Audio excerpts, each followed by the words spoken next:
Elf and Nail by Samir Merchant, first place, Standard Regionals 2004. Welcome in, much love, Trav here as we continue our historical deck tour. This time with the deck that you might not know but is very important, one of my favorite ramp decks of all time. I know Samir Merchant personally, and it's a really cool story as well because here's a guy who is not known outside of Seattle. He had his crazy, janky, insane ramp brew, took it to regionals, got first place at regionals, went to nationals. Suddenly his deck is all over the internet as the hot new deck for standard and one of the hot decks at nationals that year. So it's also a story, an inspiring story of how you just one sweet deck can break you onto the scene. And yeah, I chose to feature this deck because it was so influential at the time. It's kind of hard to emulate and hard to take too much of it, but it's an example of how different ramp decks can be. How you can take a ramp deck and you can put in a draw engine, you can put in a mana engine, and you can be super unconventional.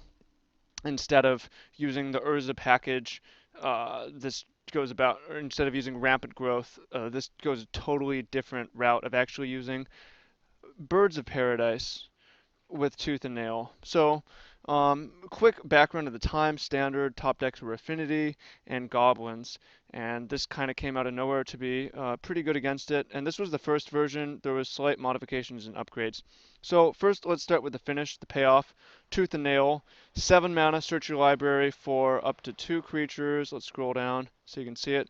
By the way, we're on TCG Player. I have zero affiliation with them, and it doesn't make sense to buy this deck anyways. It's more about the history. Choose one. Search your library for up to 2 creature cards. Reveal them. Put them in your hand. Entwine for 2, so 9 mana. Search your deck for 2 creatures. Put them into play.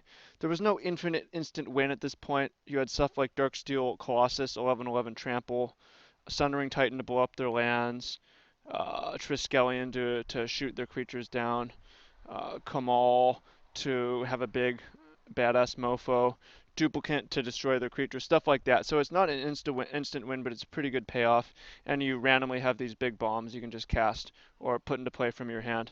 So we're gonna cover the mana engine. We're gonna cover the card draw engine because most decks have totally different mana engines, totally different card draw engines. Let's start off with the mana engine. Vernal Bloom. Whenever a forest is tapped for mana, its controller adds green to his mana pool with 20 forest mana base. Only 20 forests. So really interesting. Most decks are just don't operate in this way, where you have Vernal Bloom. This is a great metagame call because not very many people were playing green, so it didn't benefit the opponent that much. It lets you, turn 4 forests into 8 mana, and then Birds of Paradise tap to Tooth and Nail. Vernal Bloom combo nicely with Wood Elves. When Wood Elves comes into play, search your library of forest cards. So that's how we're ramping. We had Wirewood Herald. When it dies, you search for an elf card to find Wood Elves. And the real combo card here is Wirewood Symbiote.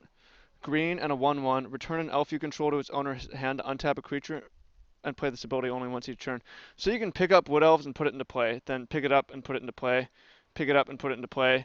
You can play Wood Elves twice a turn and just grab forest. You can go to chump block and then pick it up to your hand and then play it, put it, and then pick it up and play it a second time and then pass and then block, pick it up at your hand.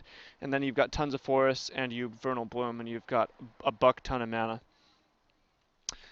There's also Vine Trellis and Birds of Paradise, which is pretty interesting that you would use creatures to block, but Birds of Paradise turn 1, or maybe you don't know, but now you do. Turn 1 birds into turn 2 Wood Elves, and turn 3 Symbiote replay it, or turn 3 Vernal Bloom. You can even Tooth and Nail on the 4th turn. It's pretty insane and pretty solid at the time. So let's cover. There was also Viridian Shaman. Wirewood Symbiote. You blow up an artifact every turn. That was relevant because this was Affinity era. Affinity was the main thing. And very importantly, also part of the mana engine is Chrome Mox. So the deck could be super fast. Usually you don't see Chrome Mox in a ramp deck where you're throwing cards just to get 1 more mana, but it made sense in this time because of the mana, the card draw engine. So this was during Skull Clamp time. All the top decks ran Skull Clamp. Goblins ran Skull Clamp. Affinity ran Skull Clamp. 1 mana to play, 1 mana to equip. +1, -1 when equipped creatures put into grave or draw 2 cards. So you just put it on your 1/1, you draw 2 cards. You draw another 1/1, you put it on that, you draw 2 cards. You just start to combo off drawing more and more cards. And it was pretty dumb. It was a weird time when all the aggro decks are drawing buckets and buckets of cards, but they're not necessarily putting pressure because they're sacking off their team. It was just a weird time to play. No one had really thought to put Skull Clamp into a ramp deck, but it fits perfectly in here.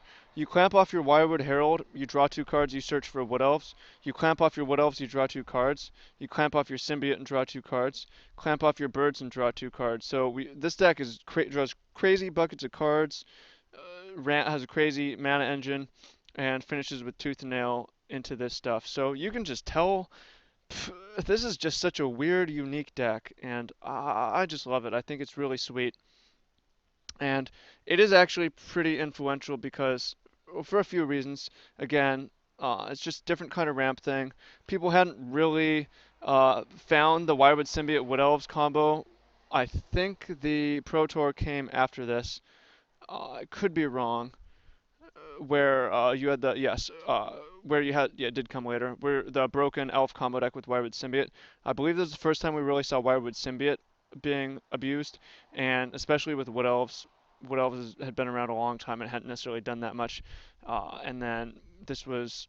It's just funny because Tooth and Nail was such a big card with Cloud Post, and then later with Urzatron, but no one else really tried this, and this just worked way better in the metagame at the time because it let you actually use Skull Clamp, which let you fight anything on card draw. So sideboard isn't super relevant. We had artifact removal at the time and land destruction, a lot of land destruction to fight the cloud post mirrors because I said there wasn't very much green. There was a little bit.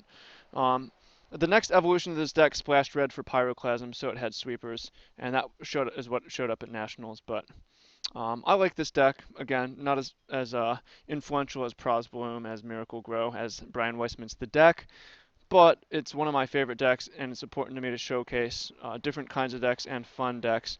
So if you enjoy this series, keep giving it a thumbs up and leave a comment below. Request what deck you want to see next. I'll be doing a lot of these. If you want tips on deck building, I've got a free workshop below. I've got a free group you can join below, and I have an ebook to help you further if you're into that kind of a thing. Much love. Thank you so much. I hope you enjoyed this, and I'll speak with you soon. Take care.